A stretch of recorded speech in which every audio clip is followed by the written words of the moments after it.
the second year. It's fine. Yeah, fourth semester. Yeah. Busy teaching? Are you busy teaching there? No, right now it's cross semester. Oh, okay. Yeah, Yeah. my unit will open next month. Or maybe, yeah, next month, Oh, so the new semester starts at June? June. Yeah. Oh, okay. Yeah. Here in Indonesia, we start new semester on February, but Ah, new student will joining in on, I think, on August. So we will mm, have a new student for the LIS starting ah, on August. Yeah. okay.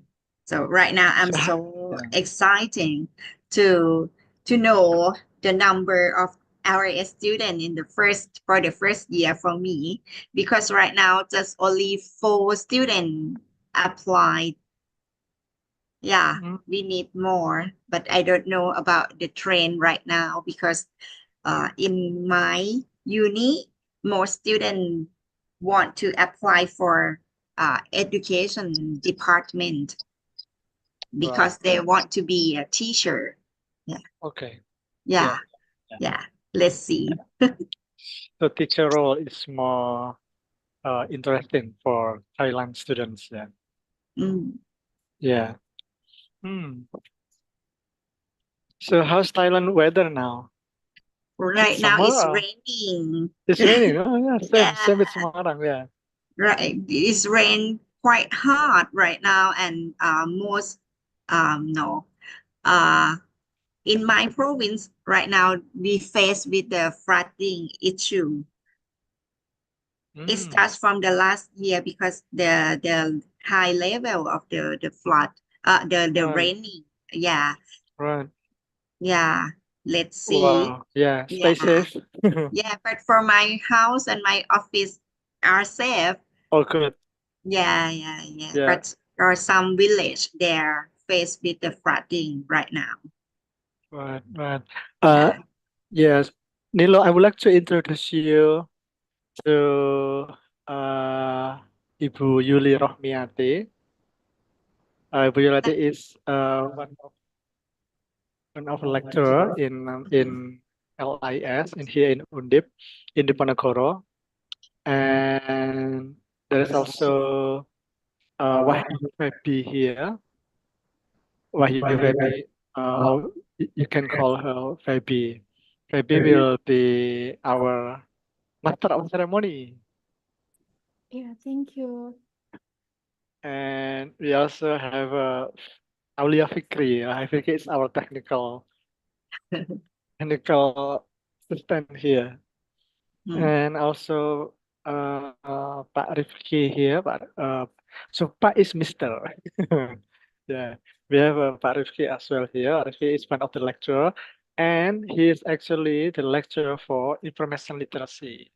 mm, He's so Pak Rifki and I doing the team teaching for the information literacy subject. mm, So that's why for the whole students now, we are using the information literacy subject schedule now. mm. Yeah, so Yes. they're on a fourth semester, second year. Nice to meet you. And there's also our dean is a Professor Alam Shah. He was here, yeah, but maybe still have a connection problem, I think.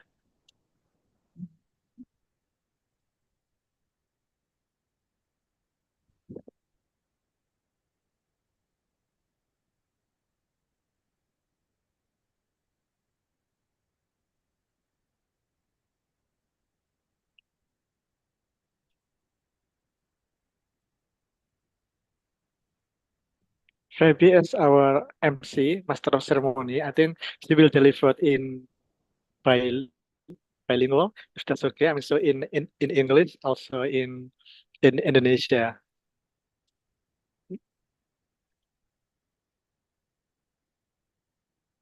You can also do the same. Yeah. Okay, Nilo. Nice to meet you, Nilo. To meet you too. Ah, my beautiful day. I can meet you in this lectures, Nilo.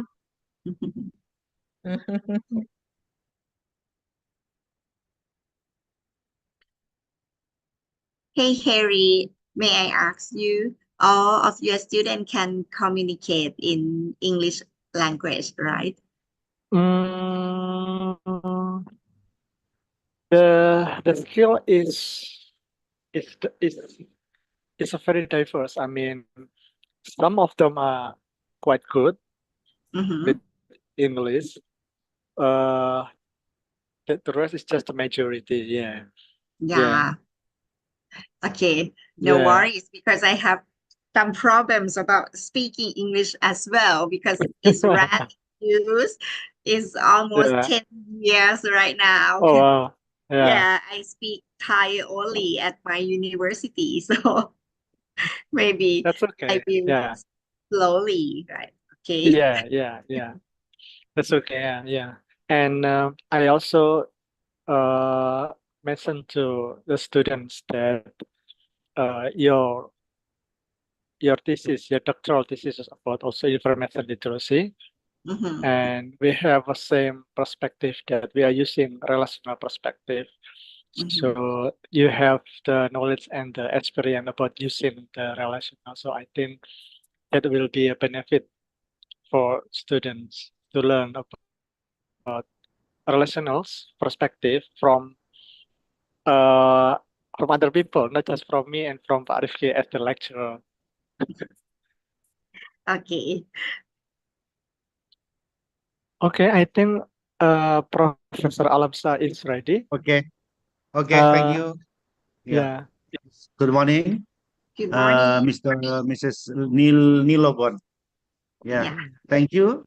Nice to meet you. Nice to meet you eh, too. Yes. silakan Feby, baik, terima kasih.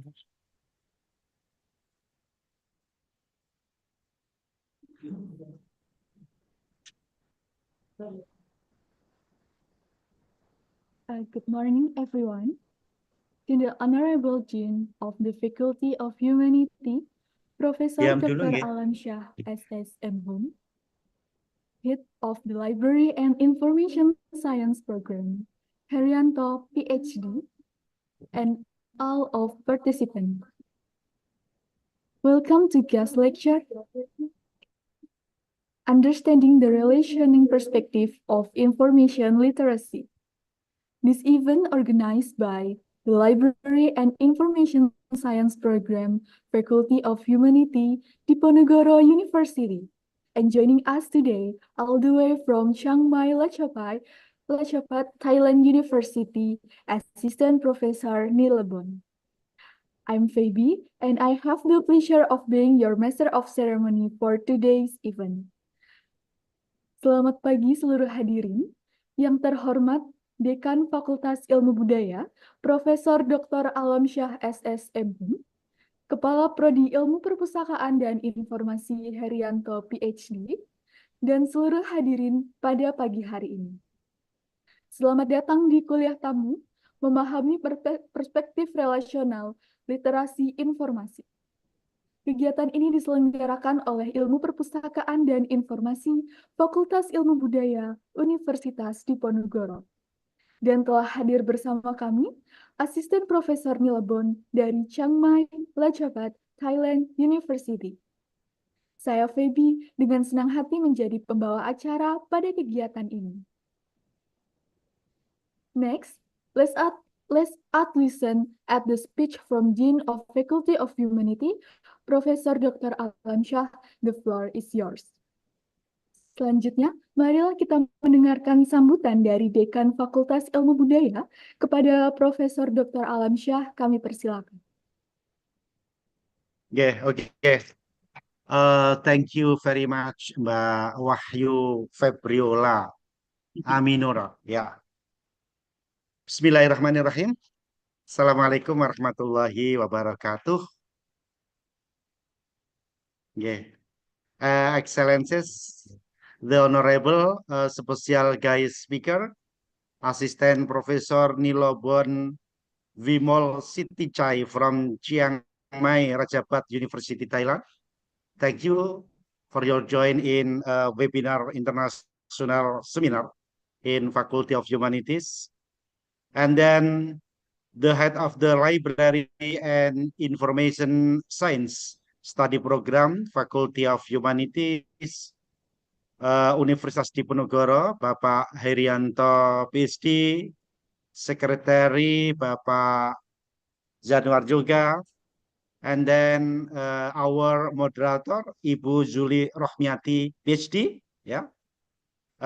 All the lecturers from the Library and Information Science Study Program and other department who are attending this visiting lectures, and then distinguished participants, students, ladies and gentlemen.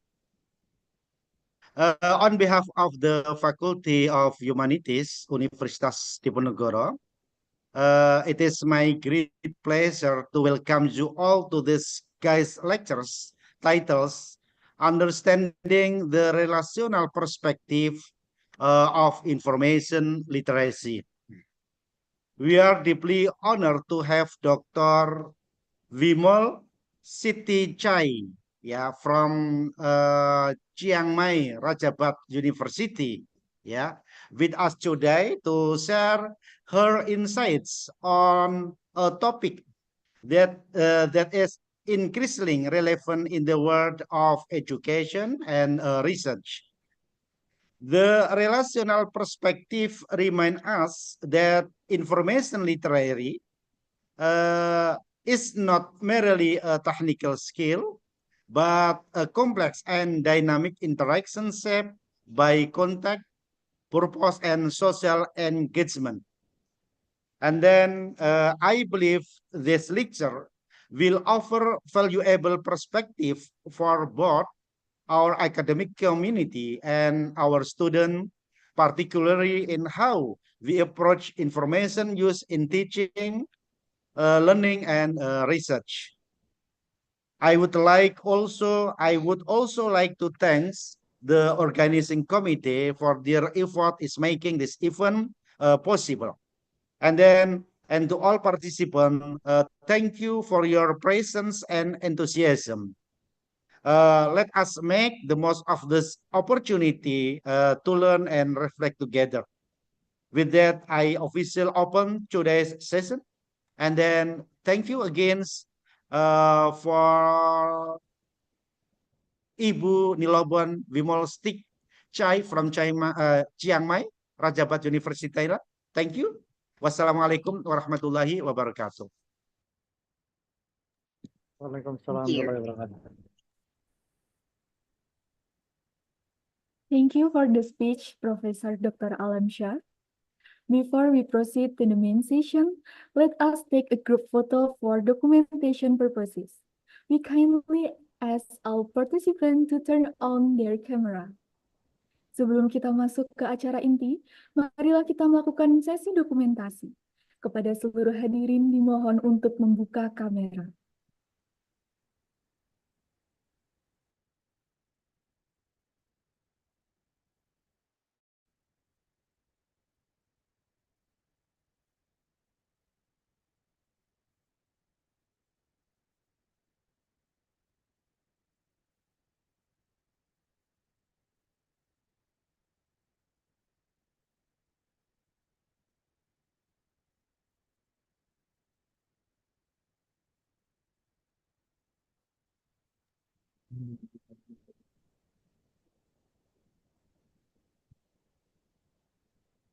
On the count of 1, 2, 3. One more, please. 1, 2, 3.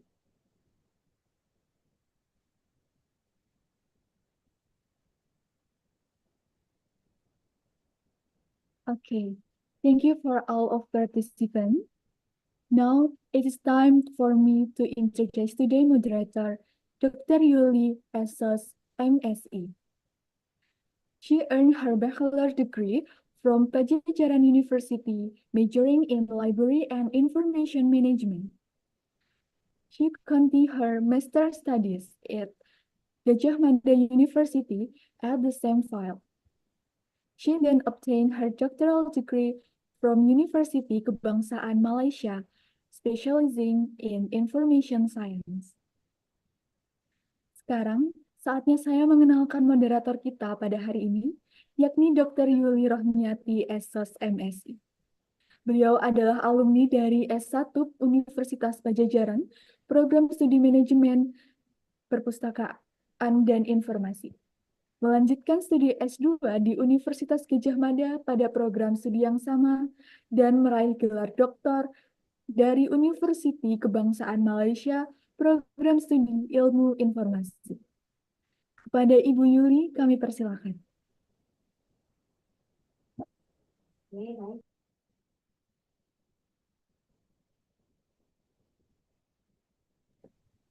Baik, terima kasih Mbak Feby.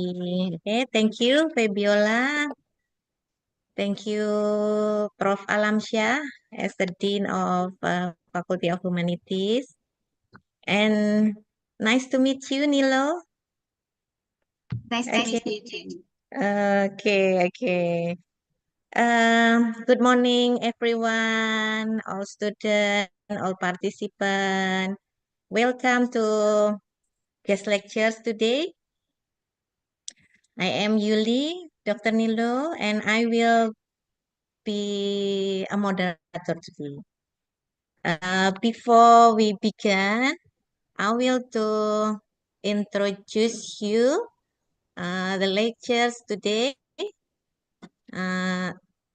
Our guest lecturer today is Associate Professor Nilobon Wimol Sitichai. We can call Dr. Nilo. He has experience in teaching, research, and community services in the area of library and information fields, and has graduate PhD in information studies at Queensland University of Technology, Australia. Dr. Nilo also has current area of research interest about in school library, about gallery, library, archive, and museum, and also in area of knowledge management, digital media, and information and media literacies ya. Okay, Nilo, it's interesting topic about understanding the relational perspective of information literacy. Okay, Nilo, without further ado, I would like to welcome our presenter and start the presentation. Okay, Dr. Nilo, I will give all the time for you. Maybe for about 1 hour, maybe Dr. Herianto, for about 1 hour? Yeah. Or 30 minutes? Oh, for about 1 hour. 90 minutes is fine, yeah. Okay, Dr. Nilo, please present your lectures today for about 1 hour. Okay. Thank you. First of all, I would like to thank the dean and our professor and our student for having me here today and inviting me as a guest lecturer for the very important and interesting topic, understanding the relational perspective of information literacy, particularly most of students they are in LIS field, so it's quite meaningful. It's very useful not only for the student, for the professor, but also for everyone. Now I would like to share my slide. Okay.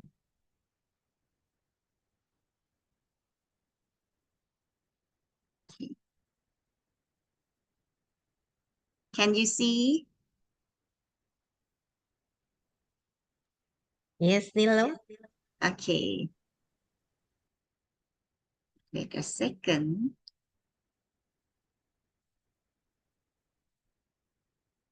Uh, everyone can call me Nilo, Ajahn Nilo, or Teacher Nilo, as you wish. But if you want to contact me or want some information or questions, you can email to nilobon_gan at cmru.ac.th that I provide you on the slide right now.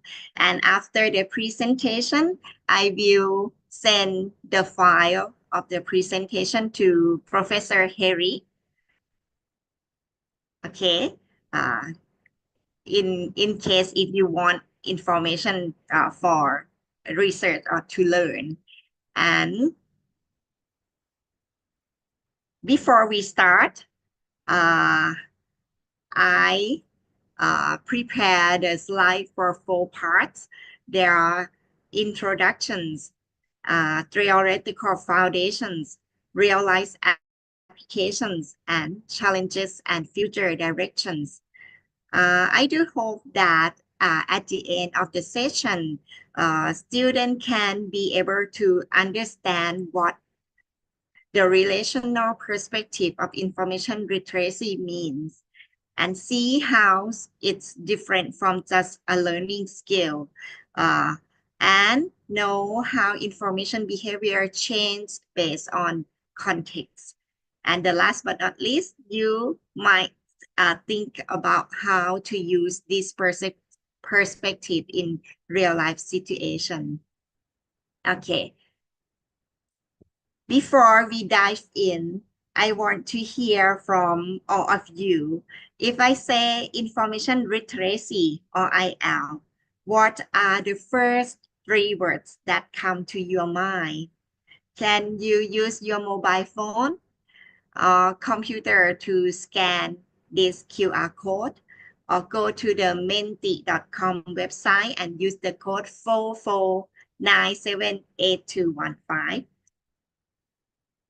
If you cannot, you just text me in the chat box via the Zoom. What are the first 3 words that come to your mind if I say IL or information literacy? I will give you for 2 minutes to answer.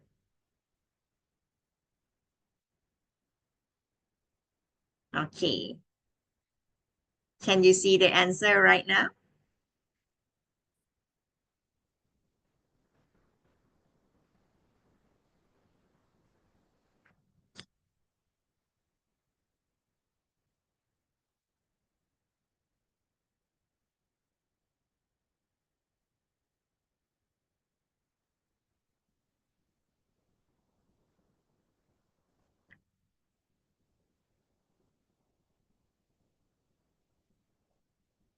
Don't copy your friend. Whatever you think about, just type to show me.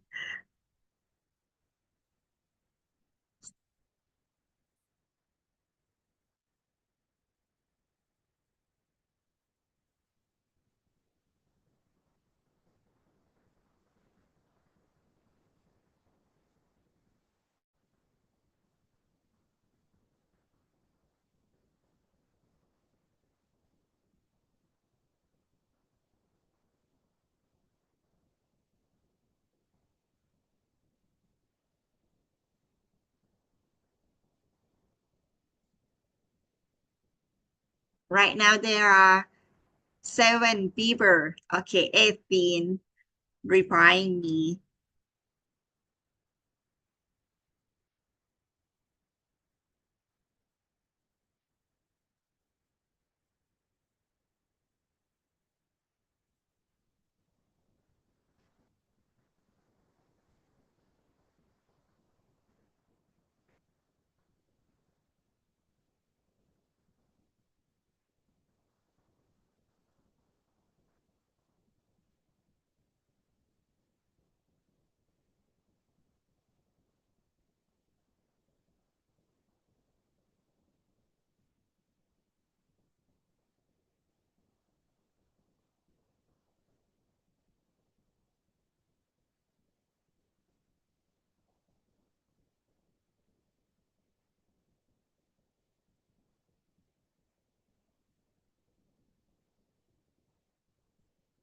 Now I got 25 answer. Okay. You can add more if you didn't participate in the website yet. You can answer right now. Okay. What is the big word that you see right now? The biggest word is equally between information finding skill, finding information, evaluating information, right? And skills. So most of you, okay, think about evaluating information. Okay. And at the end of the session, I will show you again which one is the most answer that you replied. Okay. Let's see what is different. Skill and skills, maybe the first word. And empower critical thinking is a good idea. Process and evaluate. Read to reiterate. Scholarship as conversations. Okay. So those answers are the part of IL. So today we are going to step deeper. I will stop right now about the questions.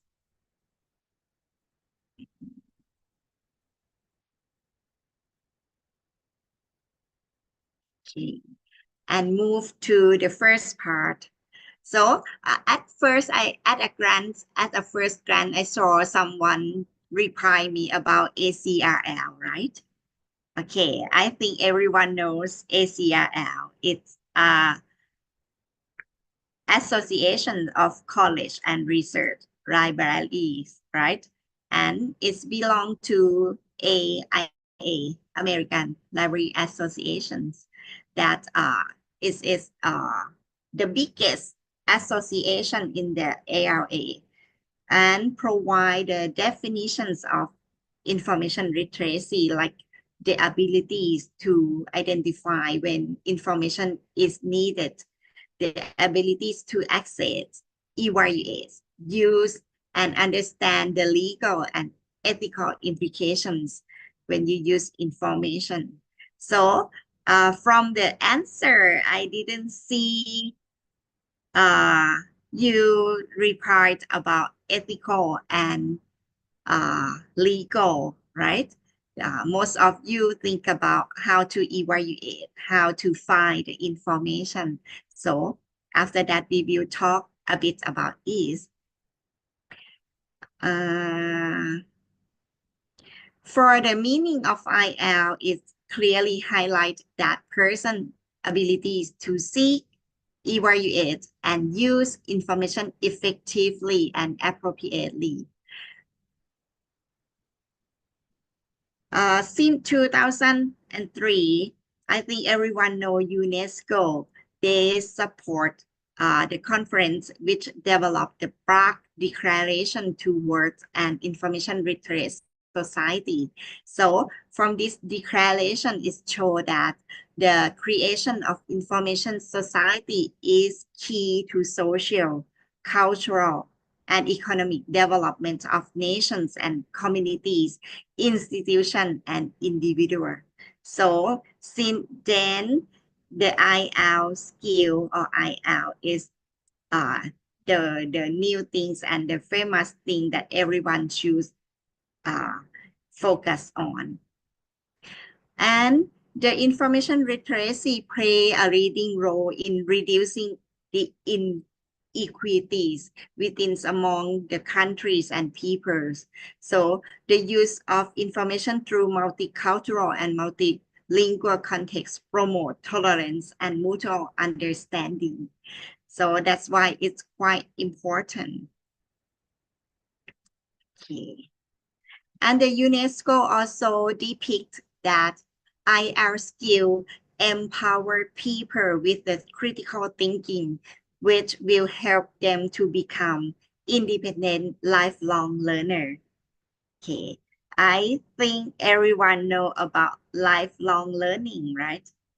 In education sector, right now we focus on lifelong learning because it's very important for our study, for our daily life, or for career, and important for everyone.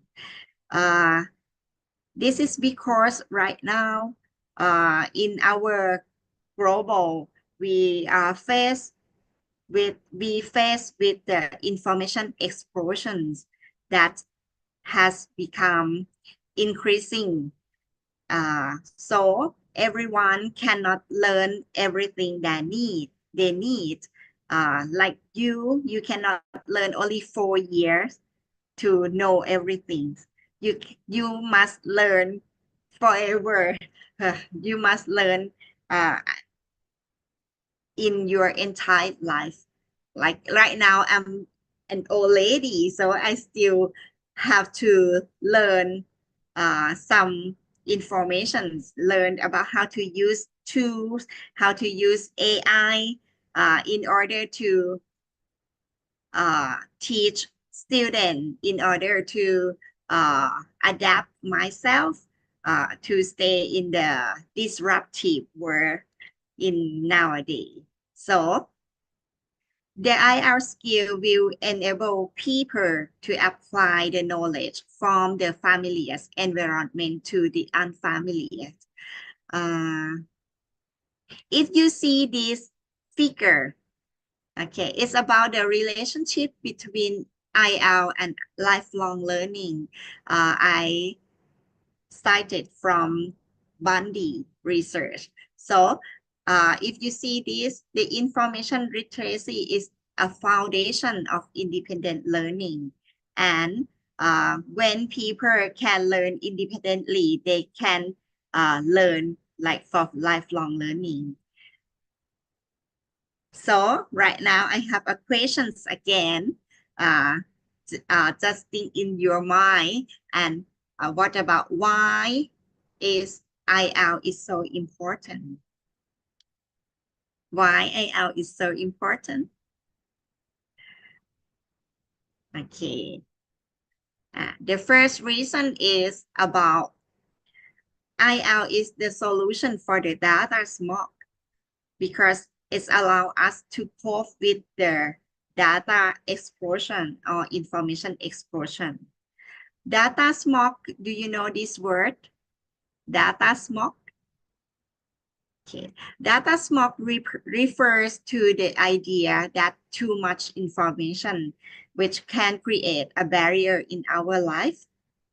For example, right now, if you want to know something from Google, you just type one word, but the result come up like million website for you, or million data that you maybe don't know which one is the best or which one that you can trust.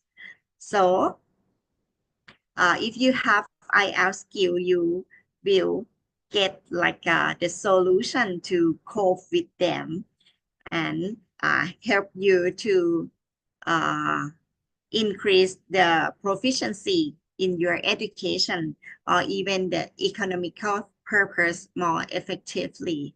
So the second one is about the essential skill for 21st century learning and disruptive world, even digital era in this day. For example, during the pandemic COVID, I think this disease affect everyone around the world. For me as well, it's tough time to teach students, and right now everyone changed their habits, and I think some of your students prefer to learn online more than face to face. Why? Because they can do other things during the same time that they learn. For example, they can use their mobile phone to play a game.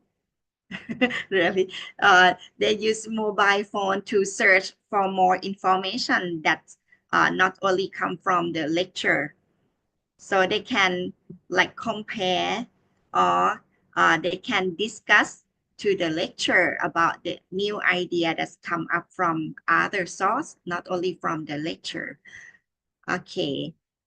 For the essential skill for 21st century learning, if we talk about 21st century learning, we might think about student-centered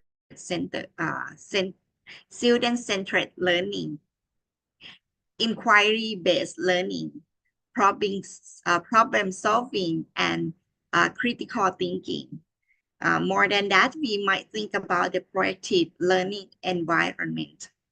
So, IL skill will develop deep learner in the society, which is vital to the success in education, occupation, and day-to-day communication for our citizens. And right now, it's inevitable that the lifelong learning is the main theme of education sector.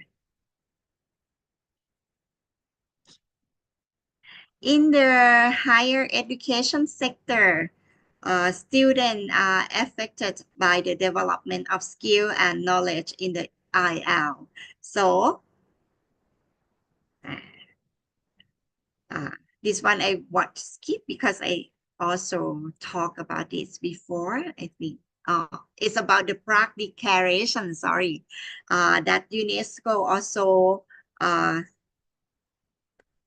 provide that IL play a leading role in reducing inequities within and among country and people, and the use of information through the multicultural and multilingual context promote tolerance and mutual understanding.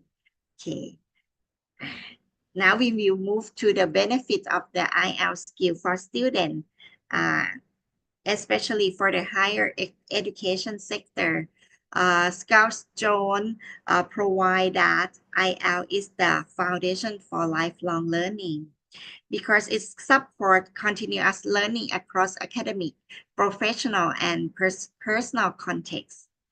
And the second one is enhanced problem solving and critical thinking because students learn to ask questions, seek relevant information, and make thoughtful and evidence-based decisions, and improve the quality of academic work. Right now, I think for the assignment is very easy for students to do because you have AI generative program that's helped you a lot.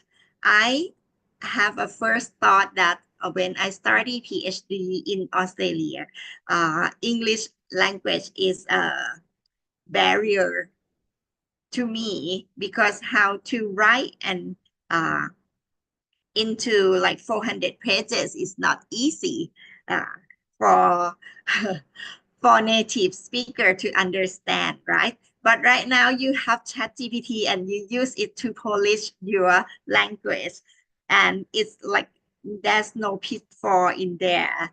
Okay. However, if you have IR skill, you can use those AI more effectively because you can evaluate which one that you can trust or you cannot trust. That's not just the copy and paste and assign to the lecture professor, because the professor can see uh, or can catch that this is copy from the AI generative applications. So some university or some school ban AI. It's it's quite surprised for me because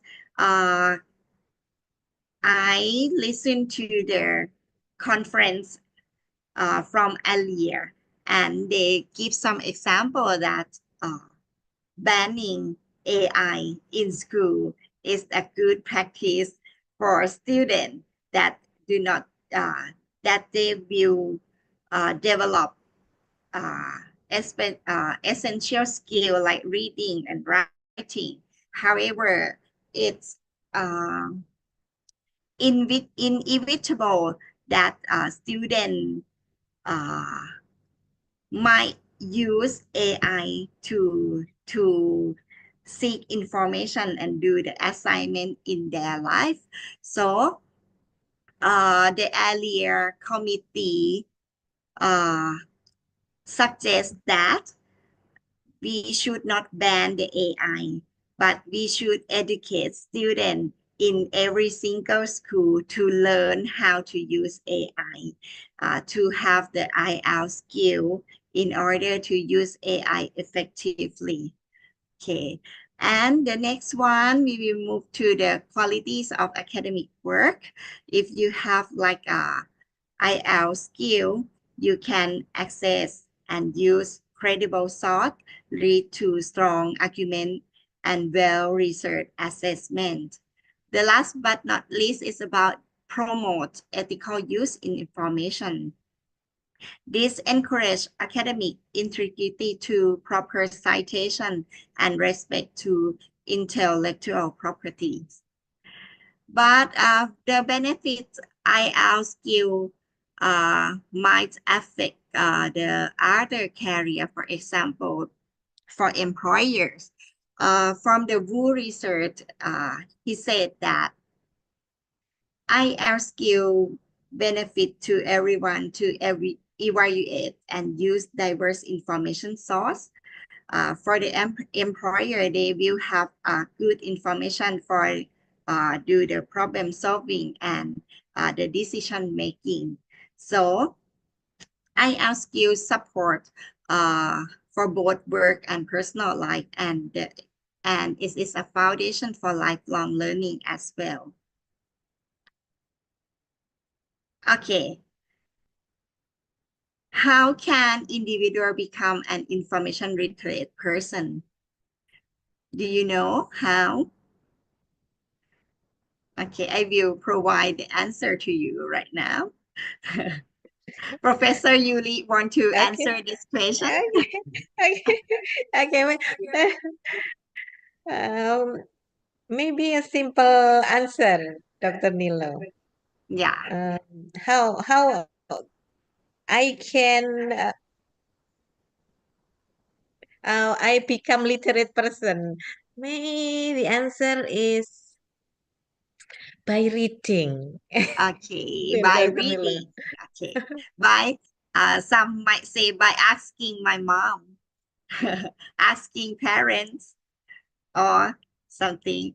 Uh, Individual becomes an information literate person by know when you need information. If you remember from the definition of ACRL of IL is about the answer to here. First is know when you need information.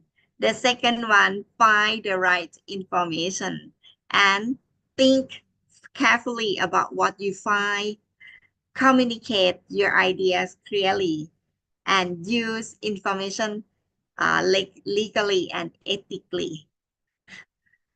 These are IL skills, right, that you can gain from your school, from your teacher, from your friend, from your experience.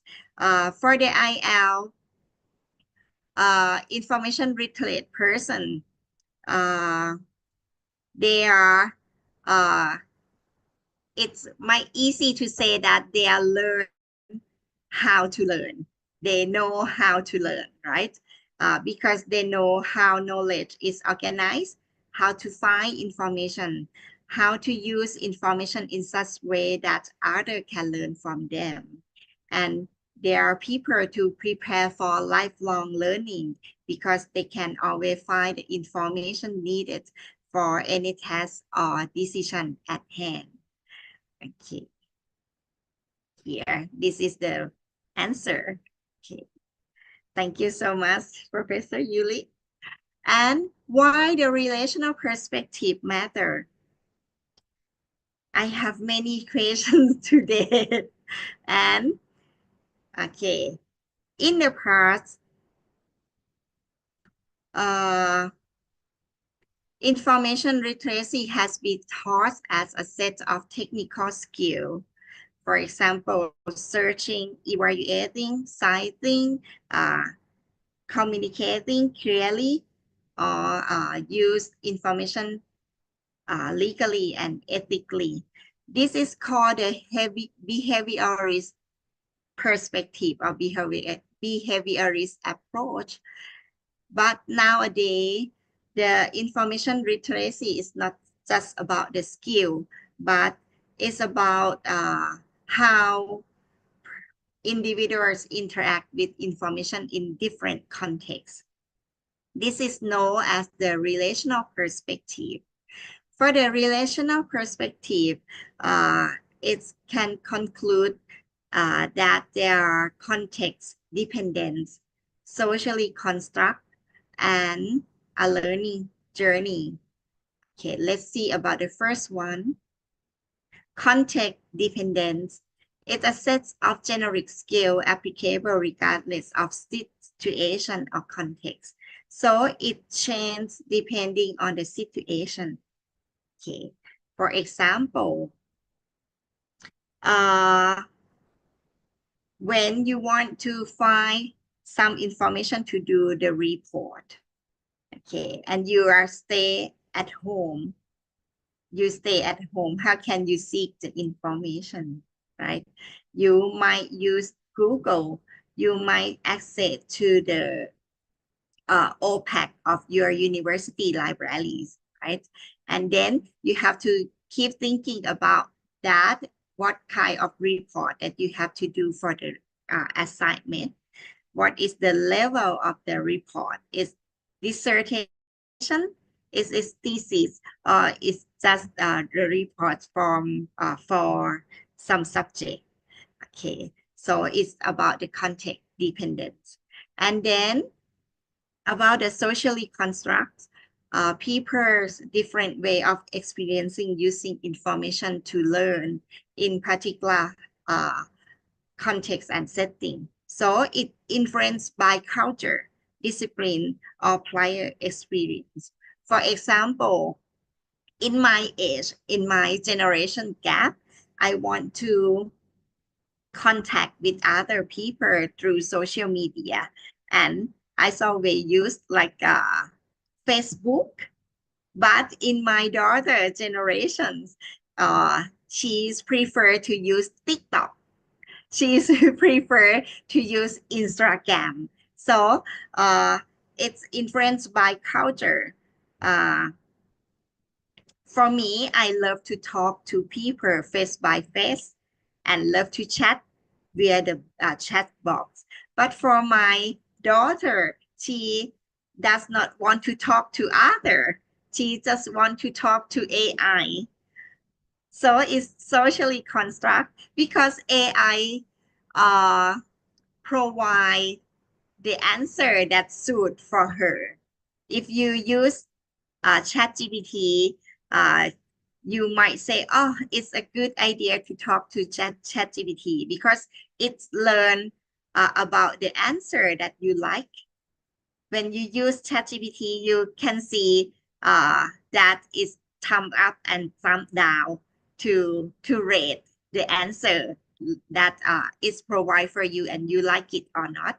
If you press thumb up, it will learn. It's a learning machine, right? To learn that, oh, this is the kind of answer that you like. So I will generate the answer in that way. Okay, so it's about the social construct that's influenced by culture and experience. And the learning journey. It's about as the new knowledge and experience are gained, information evolve and lead to the new insight that encourage thoughtful and wise use of information for benefit to yourself and to others. So it's evolved as we gain knowledge and experience.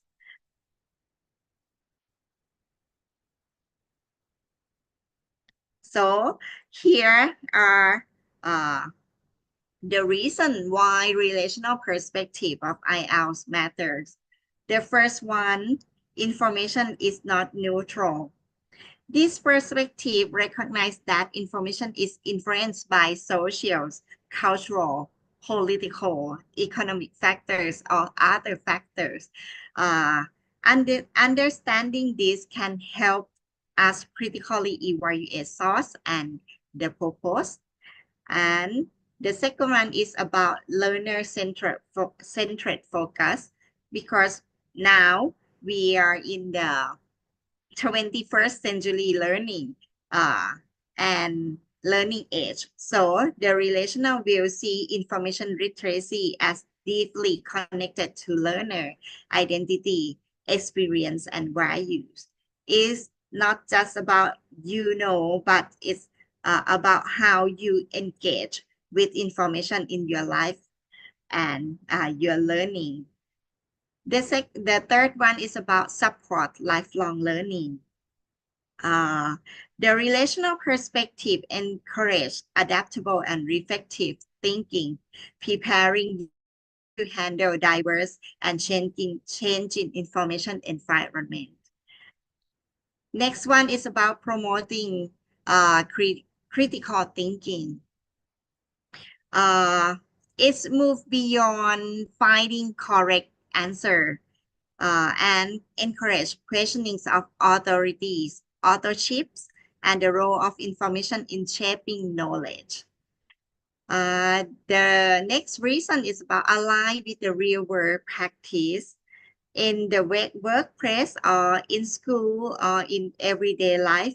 People don't just use the databases. They negotiate meaning, communicate across the context, and make decisions with incomplete or biased information.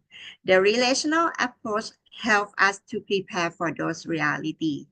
And the last but not least is about ethical engagement, which is encourage us to reflect on our responsibility when using, sharing, or producing information, which special important in today digital and globalized world. Now I will show you the slide. I will give you an example about the different discipline interpret information differently. If you see at the slide, you can see the topic that three men are talking about. It's about the climate change. Okay, one man is might be historical. The next man might be a scientist, and the last man is a journalist. Even they talk about the same topic, they might have might have the method, the goal, and the interest inside the topic differently. From this table, you can see that the historians might focus on the long-term impact of the climate on human society. How can he find the answer or find the information from this topic? He might analyze historical records, maps, archives, or oral history. And the goal of the information that he needs might be understanding historical pattern and cultural effect. On the other hand, for the scientist, he might interest in physical cause and effect of the climate change. So the method that he used need to find the information might be collecting and analyzing data using some models and experiments. And the goal of him might be discover the pattern and predict the future change. So as you can see, their method are different. Their focus are different, even they are discussed on the same topic, which is the climate change. From the research of Ford, he provide that people might engage with information differently because of the disciplinary background, because of the methodology, because of the expectations. But he summarized into two groups of factors influencing information behavior. The first one is about internal factors, including demographic factors. What who are you? You are male or female? What is your age? And how can you seek and process information? The next one is about cognitive factors. It's about mental process like knowledge, experience, problem-solving style, and the language abilities. And the last one is about affective factor. It's about emotion and feeling that impact information seeking behavior. Another factors is about external factor, including work content, educational context, and leisure context. Right now, I think you might know some idea about the IL definitions, the importance of IL skill, and the relational perspective on IL. So from the first part, do you have any questions?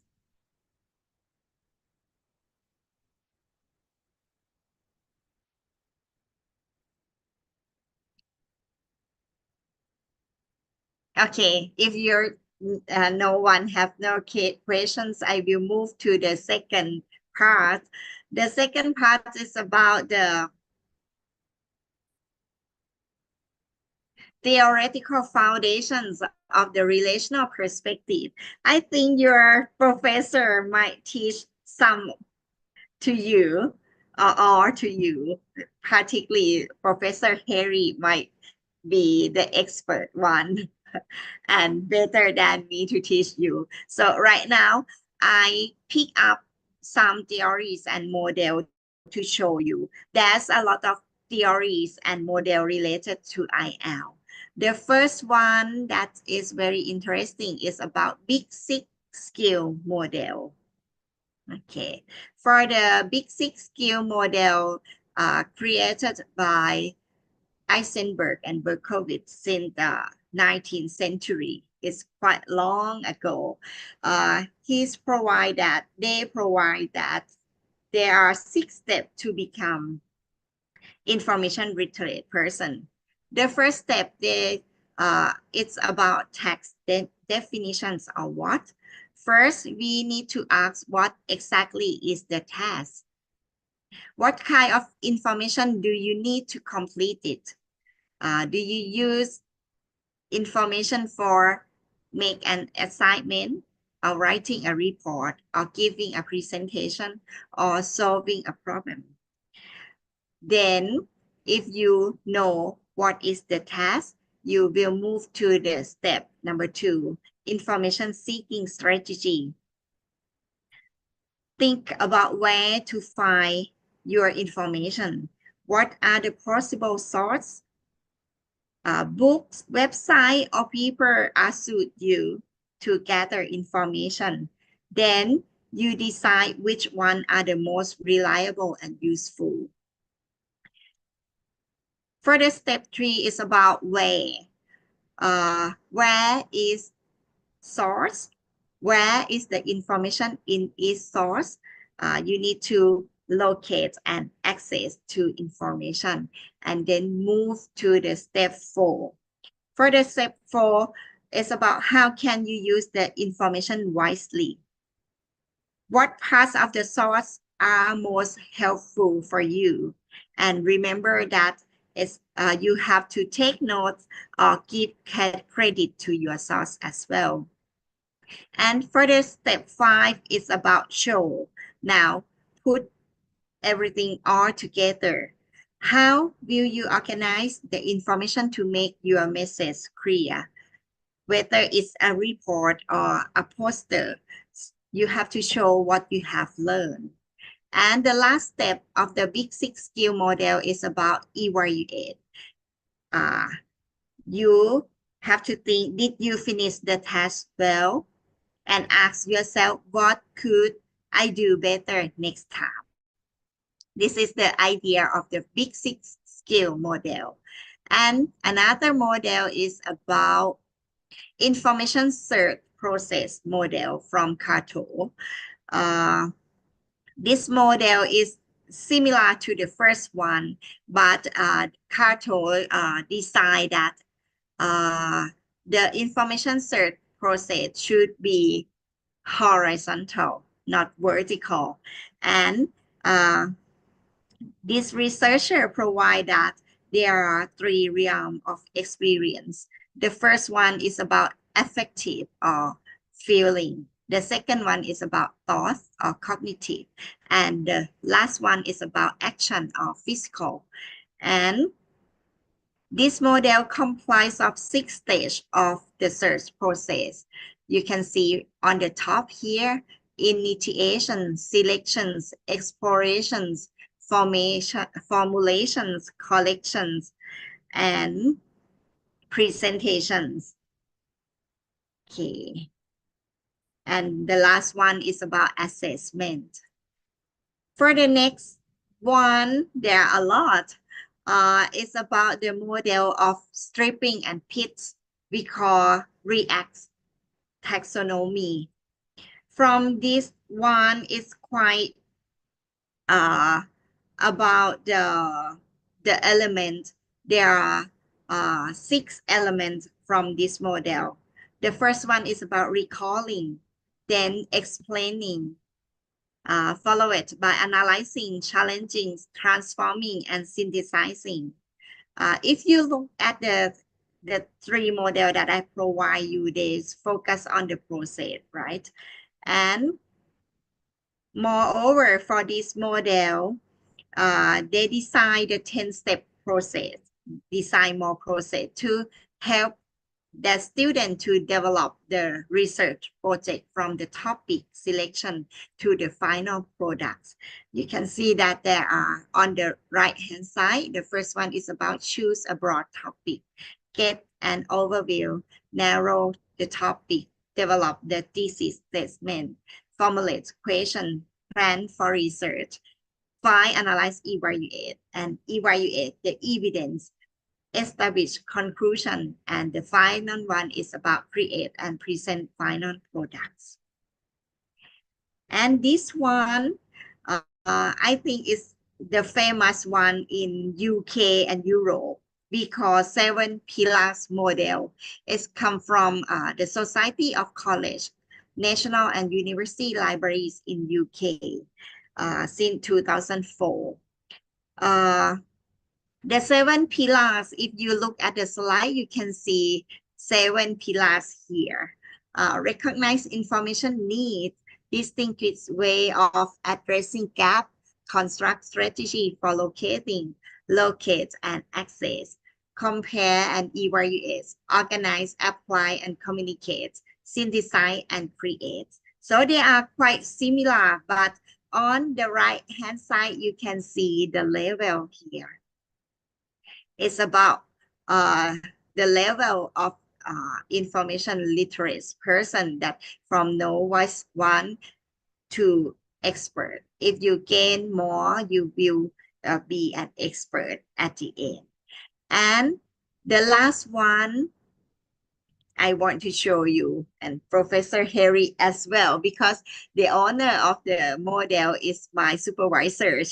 Her name is Christine Booth, and she's create the 7 phase of IL, which is a bit different from other model because she's offered that people experience information literacy in different way, not just a set of skills. For example, information technology use it means person must know how to use search too, because right now in the digital era, everyone must have skill to use the tool to search information. In the past, when I undergrad student, I went to the libraries and I used the catalog card. Do you know the catalog card? To find the information in the libraries. Sometimes I like took time for half day to find the right article that I want. So right now you just use only 1 second to find the information by using information technology. It's better than my age now. And right now you have many applications, many websites or tools to help you to find information. So that's why using technology is very important right now. And then she provide that the second phase is about information source, not the phase. We can say phase information source to find and recognize credible source. And then it's about the information process that is about controlling as well to make person understand how knowledge is created. And the knowledge-based construction is about engaging critically with information. And the last is about wisdom and insight. It's about how people use information to make informed decisions. If you look at the figure, you can see on the right-hand side, it's similar to the information pyramid that start from the data and then information, right? But here is when you have more information literacy skill, you can gain more of your learning and reach to the wisdom, like use information wisely. So for this model, it shows that information literacy is more than just searching. It's about engaging with information in a meaningful way. And Christine Booth also provided the qualifications of the information literate person. You can see on the right-hand side diagram. And this slide I wrapped up 5 model to here for you to easily understand about the process of each model. You can research more after I finish this speak or this talk, and then I will provide you the slide. Now let's move to the third part. It's about the application of relational perspective. It's not 30 minutes, it's a short time. And I will let you think about how you evaluate and use information in your field or your study work. In here, you can reply me to the chat box.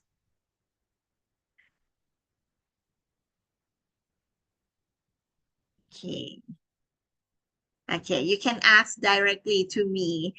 You can I just just see the text inside the chat box here, and I need you to engage with me and reply how do you evaluate and use information in your field of the study or work.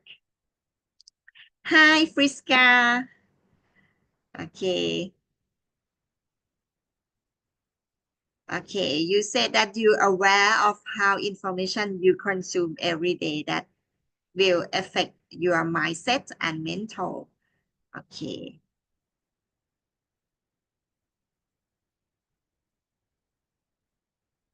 Okay. Oh, uh, thank you, Friska, for your questions. It's about how can we control the quality and quantity of information to avoid disturb our mental health. The mental health is a big issue right now because uh, it's come from information as well because the information are overwhelmed around us. So I suggest you to choose uh, the source that are appropriate to your goal. For example, if you want to do the assignment, you might use Google Scholar or open access to find the information. If you Google from the Google site directly, you might see a lot of information to you. But for your daily life, you must aware which format or which type of information that you want to consume. For example, for me, I won't use TikTok for my daily life. Uh, why?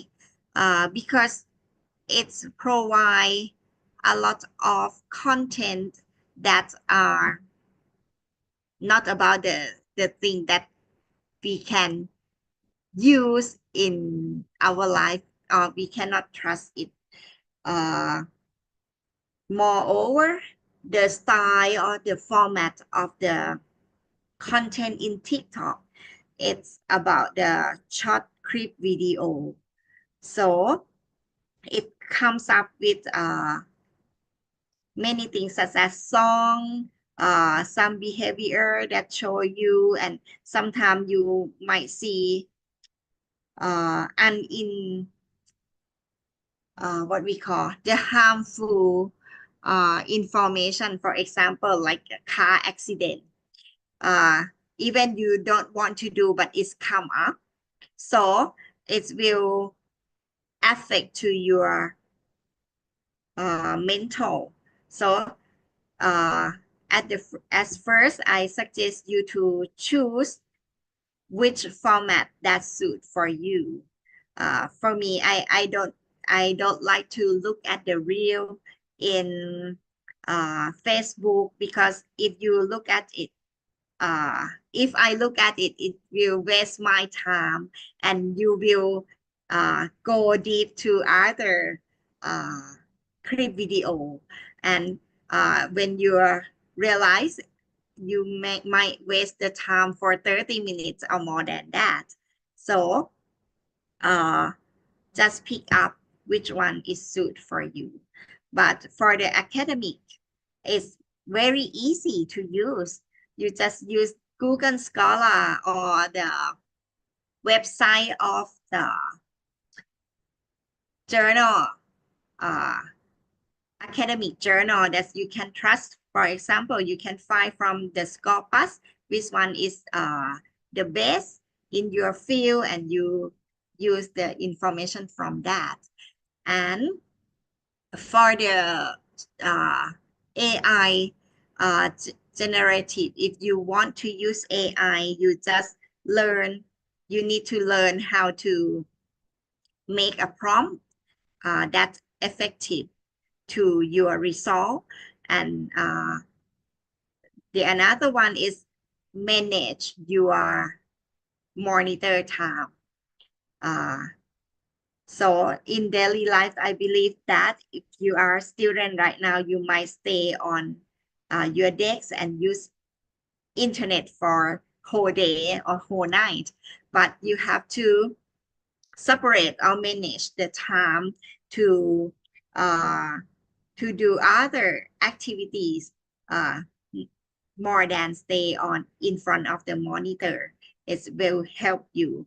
More than that, if you think that information will attack you or it's harmful to your mental, you might ask someone to discuss or help you to do some activities and uh, like to avoid disturbed by the flooding information. I don't know my answer is good for you or not, but for my opinion, I suggest you to choose which one is uh reliable source or which one is which format of information is suited for you. Okay, thank you. Choose wisely the source of information. Exactly. And choose the content that you consume in that week and manage the time. Thank you so much. Okay, Luz. Okay. Okay, how easily bias can slip into what we read and believe. Okay. Okay, it's about information bias. So this one you can solve the problem by comparing informations. Don't trust from the uh, only one source. You have to compare. For example, in this day, in Thai, we like face many problems about fake news. So there are like digital news broadcasting. Like in the past, we have only 4 channels, but right now more than 100. And for the journalists, they are compete together to get the fastest news, the current news without evaluate which one is can believe or not. So when we got some information, you have to check it first by comparing from other company or use some tool to check the facts. For example, fact checks, you can use it. In Thailand, we have like a fake news information center. If you're not sure the informations are biased or not, you just put the URL and send to them into the chat box, and they will check about the bias of the information for you. Okay. So you have to compare and evaluate it first by many informations. Anything else?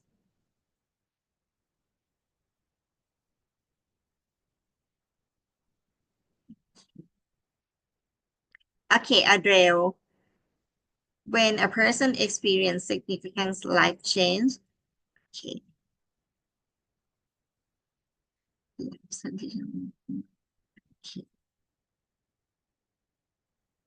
Okay. So I will answer this question. I don't know your friend will see the questions or not. I will read to them. Okay. I want to ask about when a person experiences a significant life change, such as moving away from home or having an accident that affect their physical functioning. Does this life transition influence their information literacy skill according to relational perspective or behavioral perspective. Okay, I will reply that yes. If you look back to this one, okay. Okay. Even the emotional and feeling can impact information seeking behavior. And for the physical, if you have an accident, sure, it might affect your uh, information behavior. For example, I will give you example like when I moved to Australia, it was the tough time there, and it's not easy to use the internet because the internet cost is so pricey if compared to my hometown. So, uh, when you uh, want to find information, you have to think like rigorously because you have to compete with the time and the place to find information. For example, when I stay at home, I have to think first which information I need to know and search from the internet. But if I stay in the university, the internet is unlimited. So it's easy to me to find a lot of information there. It's just the place, you see. But for the other things, for example, like the physical functioning, uh, it's it's about the tools to help you to find the information. For example, for disability people, like blind people, they cannot see information by through their eyes, right? But they can use like the functions in the website to read aloud. So for the physical, it's affect how they can uh, what we call seek the information. And right now, for example, when I drive my car and I want to find the information, I just ask my car to reply, right? Might use the mobile phone, like, okay, Google, what about the temperature today? Right now, it's trying to answer me to the mobile phone. So, and you said it's according to the rational perspective and behavioral perspective. Sure, both of them, like both relational perspective and behavioral perspective affect your behavior, IL behavior. Okay.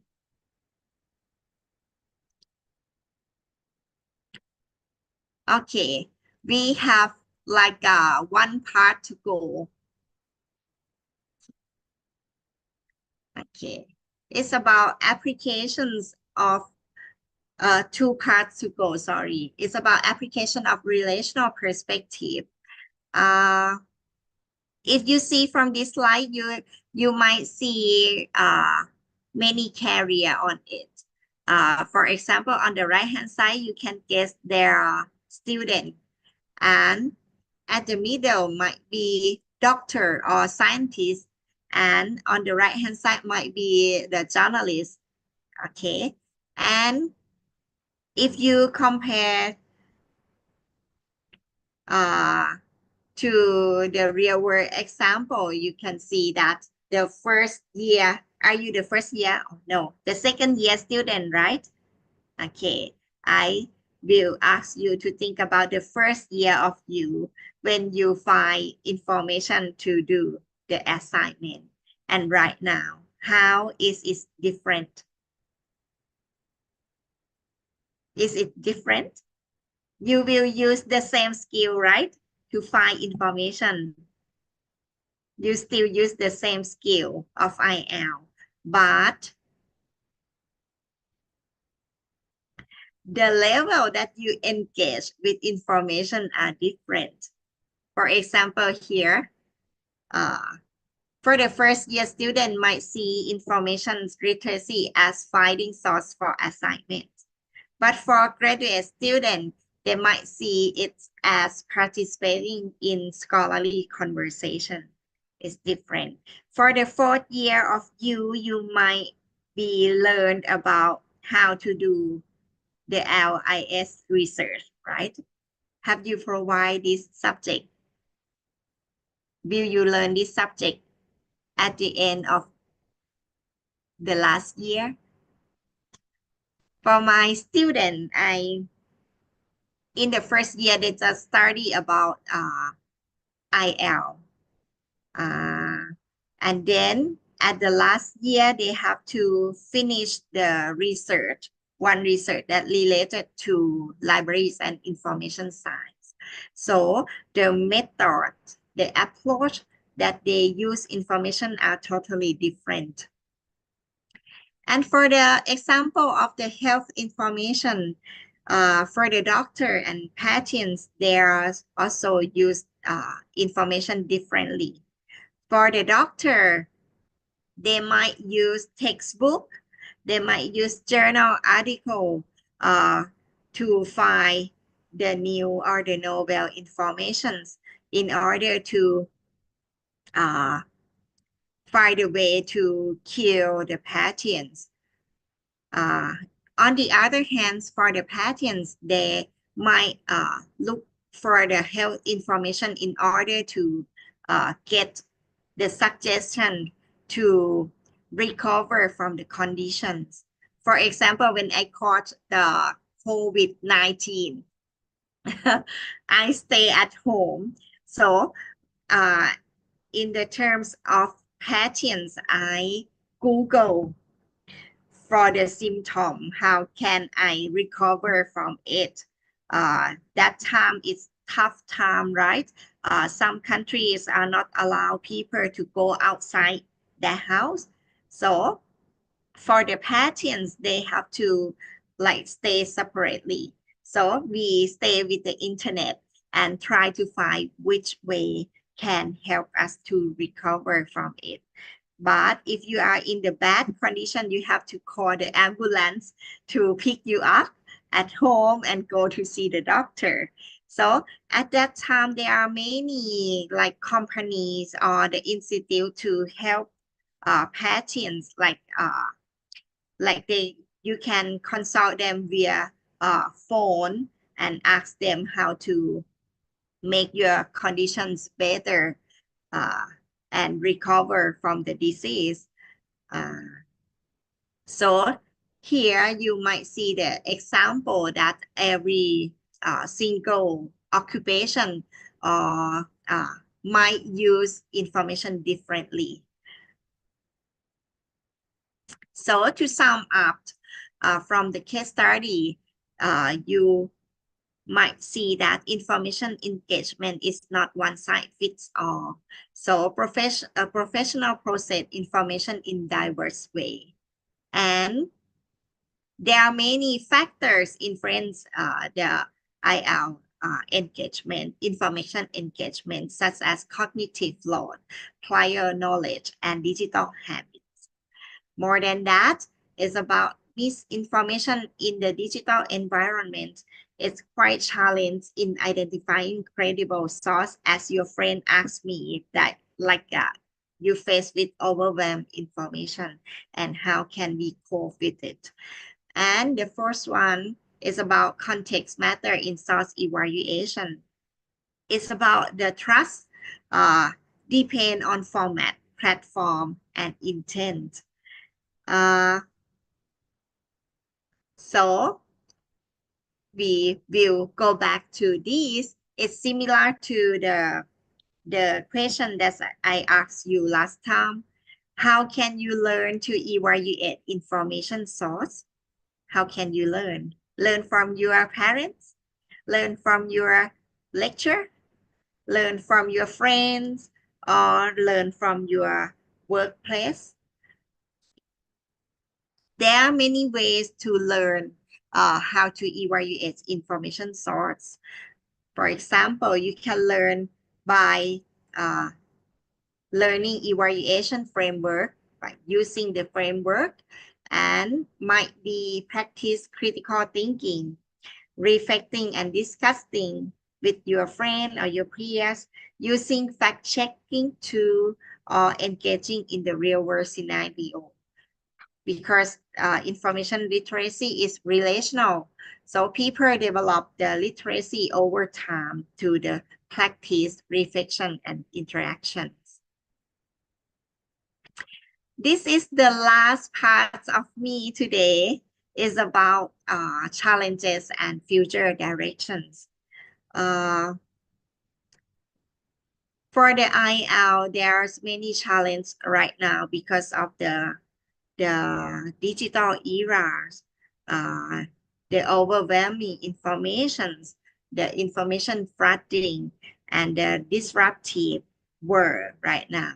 So the challenge, the first one that I will talk about is about the digital divide. Okay, it's very important because some people in our world cannot access to the internet, cannot use the source on the online. So it's a big gap for them to gather information and knowledge from that. So this day, I do hope that every university will teach students about how to use information effectively through the IL course. In Thailand, there are some schools, they are not like, they not force every school to teach IL. IL is a small topic inside the technology subject. So, it cannot confirm that every student will have information literacy skill. So in around the world, many institutions try to cope with this problem and set up the curricula with the IL subject. Especially in the university, I think that all universities around the world provide the IL subject. And for the digital divide, for example, in my countries, for the elderly people, they face with this challenge a lot. For the government, they provide some application to support elderly person to get the money to buy the stuff in each month. So, you know, there are new career during that time. It's about the person who help elderly to go into the application or log into the applications, but they charge them a lot, like 25% of the money each time. So this is the digital divide that every country must concern about it. More than that, it's about lack of awareness and critical thinking. Many people don't even know what is IL, what is important of IL, or more than that is might talk about media and information literacy as well. So some people haven't practiced critical thinking. They might believe that everything that they see online can be trusted. This is can easily to fall for fake information. Here is a challenge for my country, especially for elderly people. For example, my mom, she graduated from nursing school. I think she can in my opinion, I think she can evaluate the information very well, but is it is not, because she is the prey of the fake information all time. She loves to shopping online, and sometimes she got the fake product. Like she want to buy shirt, but she got like pants. So I try to teach her many times how to evaluate the information, or how to avoid to uh, for a fail into the online shopping, but she never learned about it. She just say, oh, it's a bit of money, it's okay, it's gonna be fine, and she tried to buy again and again. So in Thailand, uh it's like a big stat of the elderly person who are uh, misinformations and disinformations. And about the misinformation and disinformations, uh, it's about the, if we talk, is about the fake news that make people don't know what is true or false, and it's hard to make a good decisions. So IL skill is important to us to evaluate, to check facts on, and to think carefully. And the next one is about the effective tool and methods. Right now, we need the tools or applications or program to help us to overcome the issue of the fake news or misinformation and disinformation. So I don't know, but for my country, it has only one platform to help people to cope with this problem, but it's not the real time. When you want to know is it biased information or fake news or not, you have to wait like 24 hours. Sometimes uh it's not good for you to make the decision, because sometimes you have to make decision right now, but have to wait for 24 hours. It's not okay. Or you can use other application like fact checks from Google. It will help you as well. So it's about the challenge that many associations try to help each other. For example, the libraries around the world try to do like exhibition about IL to give awareness to people and make them understand how to use information wisely. And the last one is about fast changing technology. For example, social media, AI, deepfakes that keep changing very fast. So everyone have to keep learning, and we all need to adapt and stay updated. And about the future of information literacy, the future directions uh, remain the same in the past. It's about lifelong learning and critical thinking. So you need to learn how to use information wisely. Might be from your school, from your university, and after that you have to learn by yourself for lifelong learning in order to uh, cope with the problem of information right now. And the future must focus on the digital and AI literacy. Now, if we talk about IL in Thailand, not many people know about the definition of IL. Here, the government skipped the word IL to MIL, media and information literacy, or sometimes they use only ML, media literacy. And the process of information literacy is underneath that. So If you talk to other and do you know about IL, they might say no. But if you know about ML, some might say yes. And right now,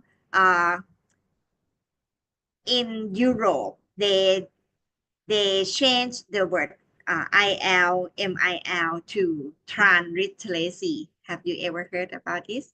Transliteracy that combine many skills together about IL, ML, DL, and AL. And the AI literacy is quite new. So many like sector wonder about how can we use AI wisely. For example, when I do the journal article, uh, some journal in Scopus ranking or always asks us that, do you use AI to generate something into the article? You have to declare, like I use AI to polish my language. I use AI to analyze the information from my research. So you have to declare.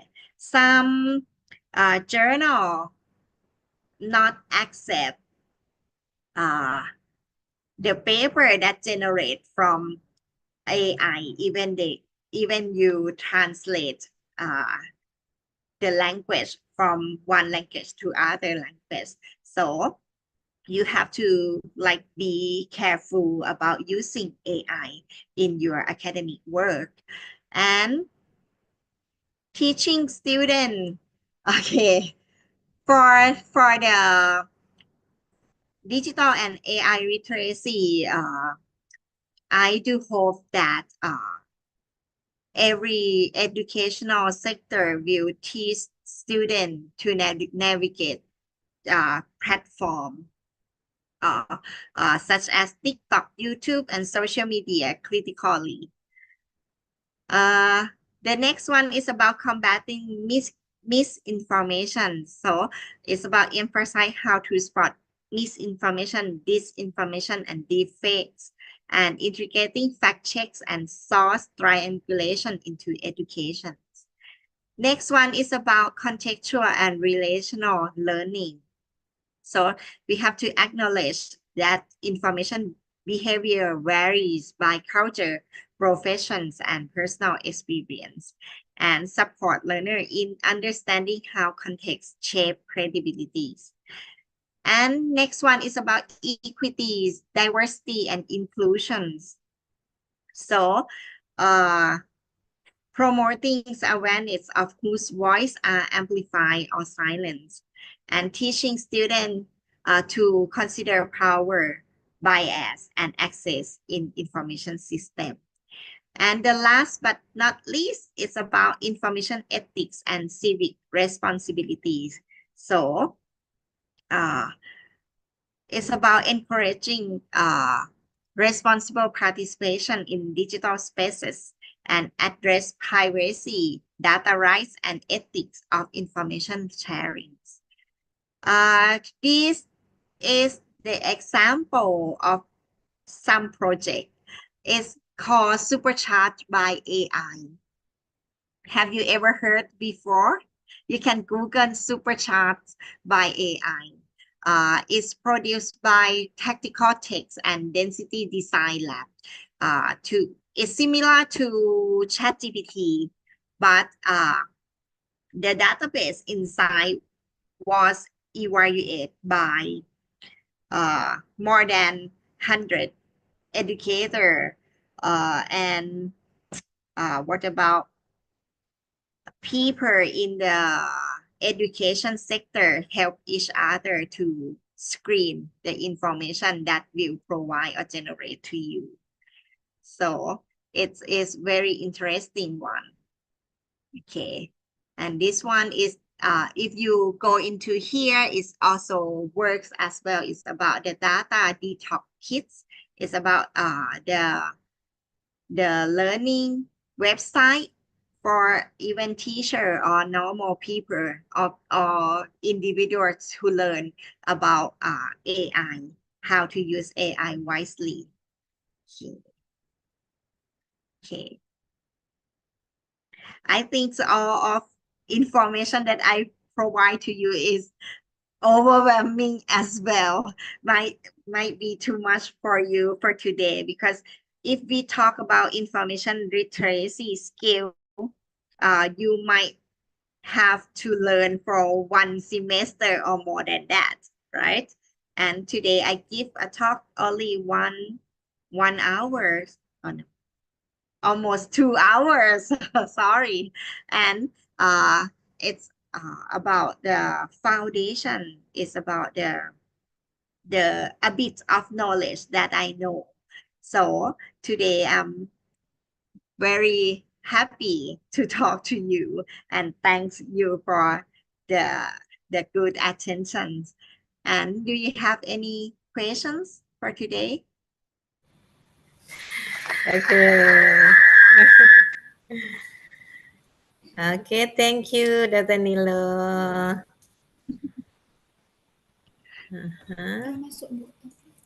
Suara Ibu terdengar? Okay, Dr. Nilo, this interesting, very interesting. Some issues like information bias, like data smoke, and about others about AI. And um, I have some question. One question, Dr. Nilu, about um, is there any university or institution that ban for AI? Pardon? Is there any university in Thailand Uh-huh. That ban for AI? trained for AI? Uh-huh. Uh, Yes. prohibit, ban or Or prohibit banned from for. AI? No, Mhm. not yet. Okay, okay, okay, okay, They okay. teach is surprisingly in Thailand. There's many short course from university to teach students to use AI for the assignment, for making report, for even Mhm. for the lecturer to create the curriculum. Mm. Okay, So okay. in Thai we not banned, but in Australia some school are Mhm. ban AI. Ban AI, okay. Yeah. And what about your university? In Diponegoro University, um, nothing issue about AI in Diponegoro University. Everyone use AI for AI. maximum. Yeah. So your student can do assignment in 1 minute, right? Just use the prompt and they generate the answer for your assignment. Yeah. Okay, Yeah, Janila. similar Mhm. to my uni and my student. Uh, because when we assign them to search information in English language, the language is a big barrier for us. So they might use Google Translate to translate English to Thai, but it does not work because we can catch like this word is not appropriate to the sentence. But right now, it's the super level. If they use AI, okay, they can reply the assignment very well. But when they go to the exam, they cannot write anything because they cannot remember what did they do in the assignment. So we will know on that time. Okay. Yeah, this is we can accept this as um, good good development or not good development, because in other side we student and we all can do tasks by AI, and it is so helpful for us. And but in other side, the critical thinking of student or lecturer can decrease. Yeah. Maybe like this, Dr. Nilo. Yeah. Okay, and okay, to all participants, if you want to ask directly to Dr. Nilo, it's time to you to prove your English maybe, or you can directly meet Dr. Nilo as expert in information literacy, especially in relationship in uh, relational perspective. To all students, you can ask directly to Dr. Nilo. Please raise your hand and you can meet Dr. Nilo. Okay. Oke, Ibu tunggu, saya tunggu. Ada yang mau tanya langsung ke Dr. Nilo?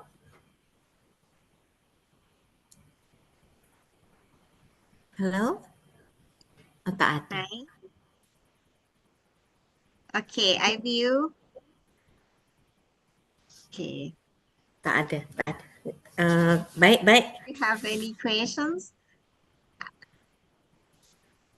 Do you want to Okay, ask on to the chat Dr. Nilo? box, I sent the presentation slide to you, to all of you. You Uh-huh. can download here, and I will email to Dr. Harry again if you want this slide. Okay, Dr. Nilo, thank you. It's a beautiful day, Dr. Nilo. We learn about relational perspective in information literacy. And because of time, uh,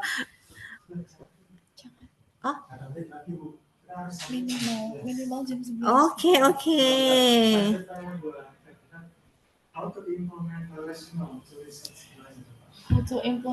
We still wait for some question, Dr. Nilo. Yeah.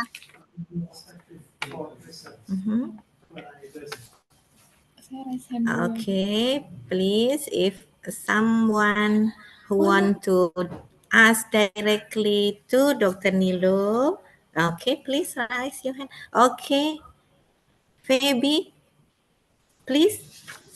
Okay, thank you, Dr. Yuli and Miss Nilo.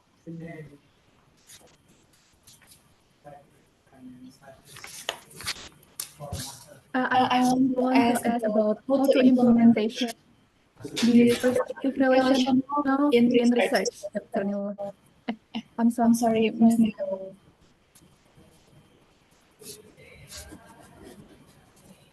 Excuse me, Fabio, I cannot hear your voice well because of the echo.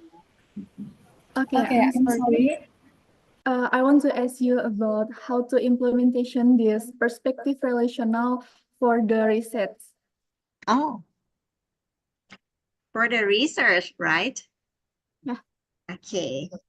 And you want me to talk to you about the relational perspective on IL literacy for the researcher, right? Right. Okay. So for the researcher, IL is super important because you have to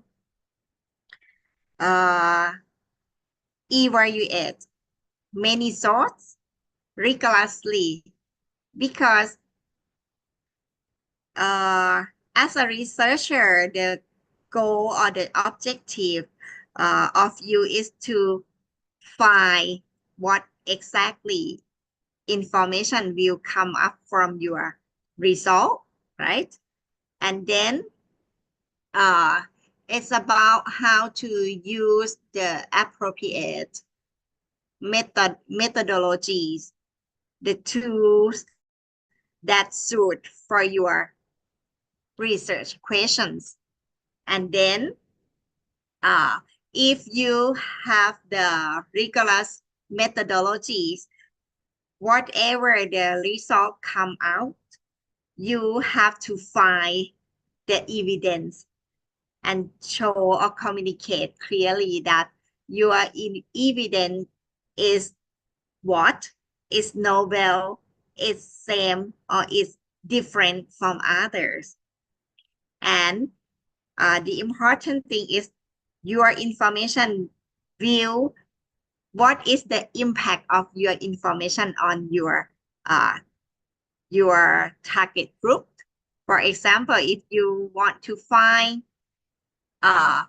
about the impact of AI on our student learning, right?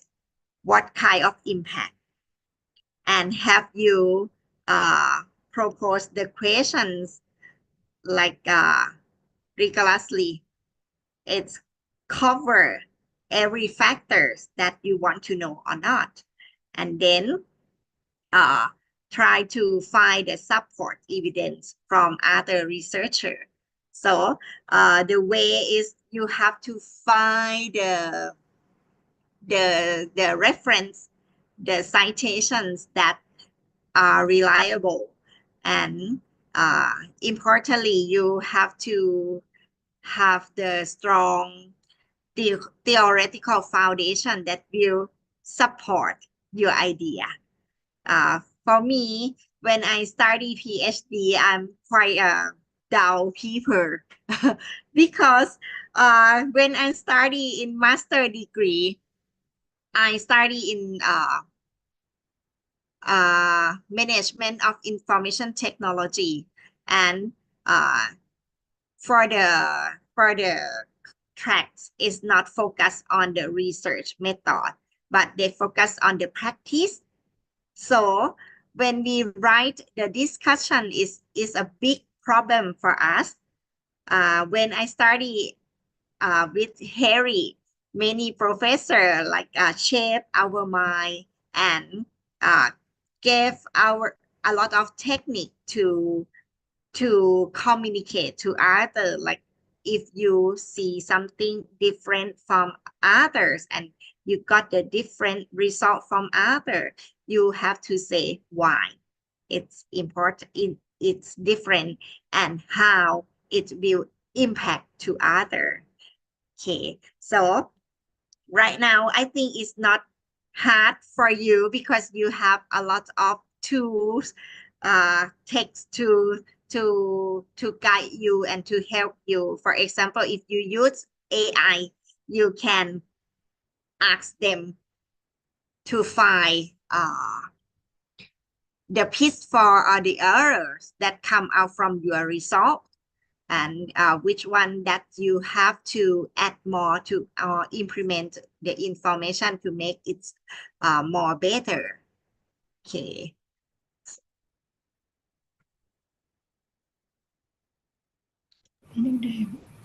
Okay, thank you, Dr. Nilo.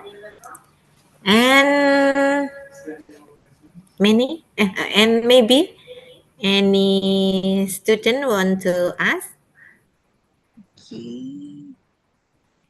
Want to know Please. the idea about would you make a training for information based on framework, ACRL, Big Six, or other? Okay. Hi. Salma Salsabila. Okay. Thank you for your questions. For the training based on information literacy model, uh,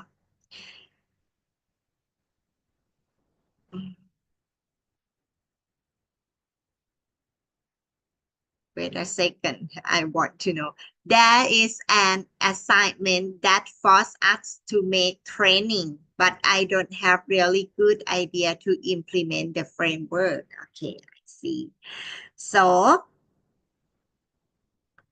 can I ask you more about the training?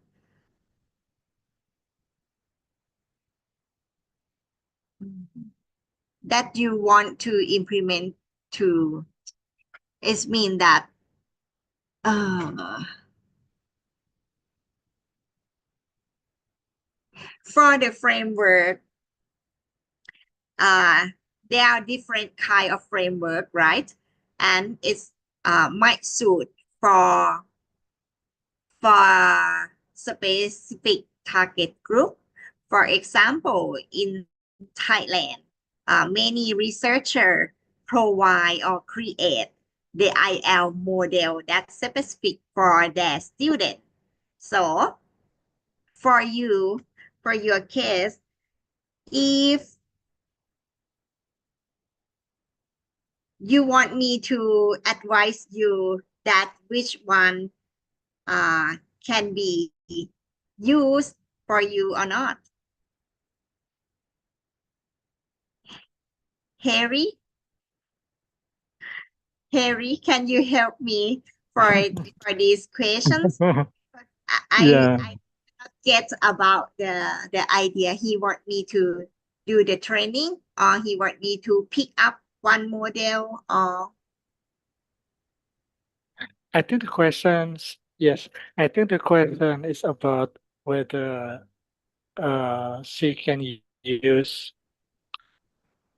ACRL frameworks for training, for information literacy training. And she would like to know that whether you have been providing information literacy training using ACRL framework. I think that's the question, you know. okay. So Yeah. okay. So for me, for my case, the information literacy model that we to do the assignment is the Big Six model. It's 6 steps because very easy to understand. But in Thai, we have many professors provide more model that suit for Thai students. Them to use another one that create from Professor Shutiman. And we have to think about it because is it suit for primary student? Is it suit for secondary student or graduate student? There are a bit different detail to focus. So the idea to pick up model is up to you, is up to user, right? Which one is suit for your objective.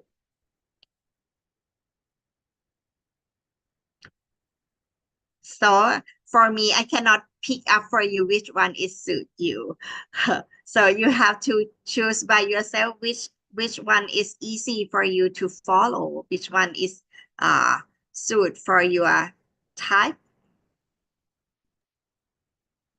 Yes, thank you. Thank you, Nilo. I think that's a very wise answer.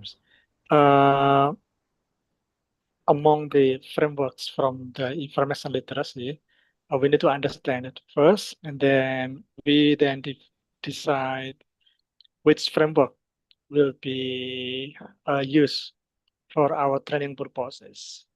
Yeah, I agree with Nilo. Thank you. Ada pertanyaan lain? Any questions?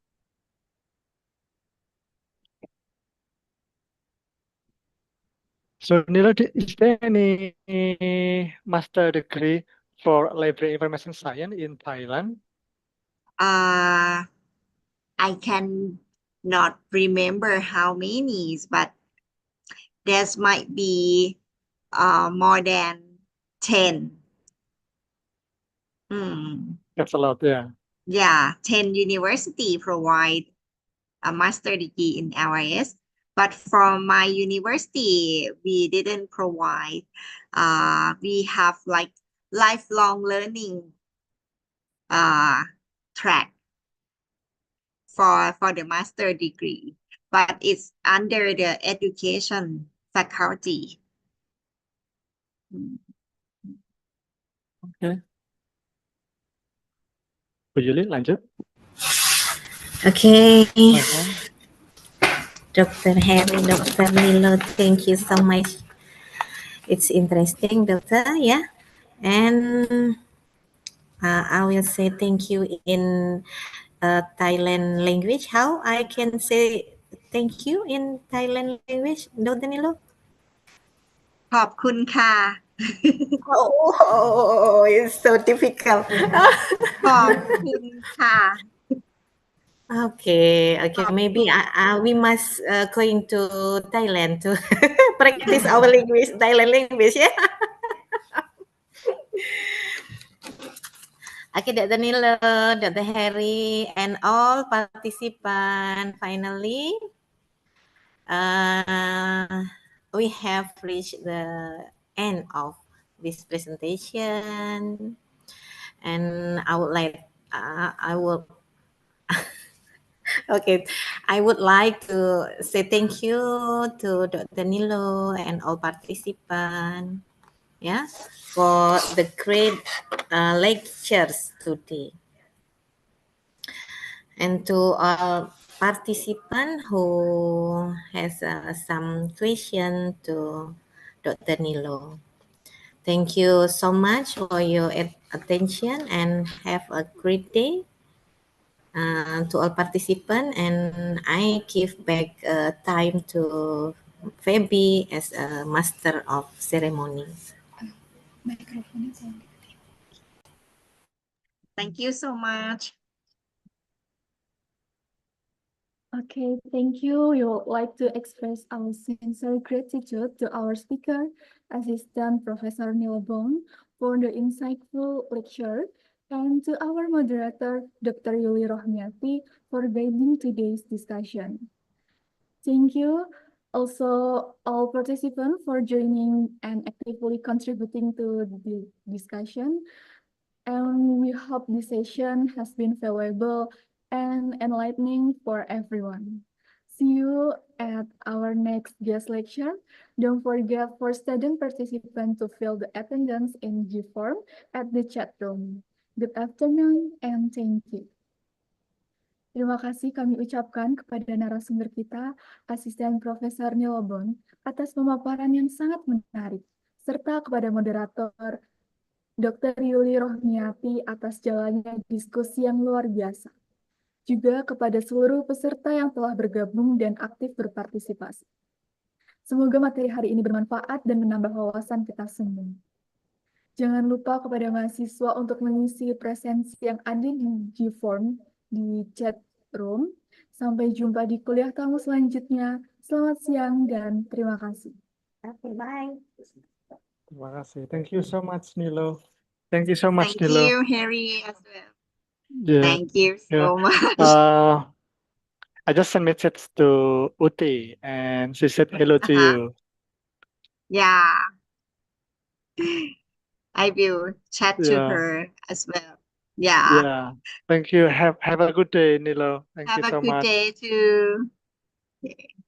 Terima kasih Bu Yuli, Feby, Fikri, dan teman-teman semuanya, dan juga Pak Rifki. Terima kasih banyak.